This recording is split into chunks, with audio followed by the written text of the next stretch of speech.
kodwa futhi urosasibona nesha inkinga ziyanda eNingizimu Afrika lokuze emva ukuvela futhi kwezinye indaba futhi ezibuhlungu ezithinta futhi izikole singenza kwethu kahle indaba nje ingegoli 2 not even go to fact wala bana igoli segcwele abantu abahlele egoli sebele baningi ngalendlela ephele isibano nje sabantu abagcwele emadolobheni aseGoli sebihe baningi abantu egoli ngale hlobo lolo olumangalisayo eGauteng zingenza ukuthi kuthiwa igoli idingakala kuya province kuphela nje 200 ikole ukuze kubhazule inkinga ukuthi izingane eziningi zinanza ukuthi ziminyane emakhaya akusafundi kahle ezinganeni lokho kwenza even nezifo zinasabalela uyingozi nje enkulu ukuthi ingane eziminyane egumbini elincane izizona ziziningi so zingenza ukuthi ezinye zezinkinga lezo ngimele ukuthi nazo ukuthi kuqhubekani ezweni lenu kahle sinenkinga entsha igoli ligcwele abantu baningi ngaweqile endaweni yaseGoli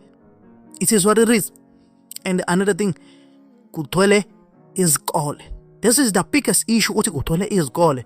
Uma nje qhamuka mhlambe into ethi ayifane ne coronavirus again inashesha ispread ngoba kuminyene ezikoleni. So that is very risky. Kahle. It is what it is.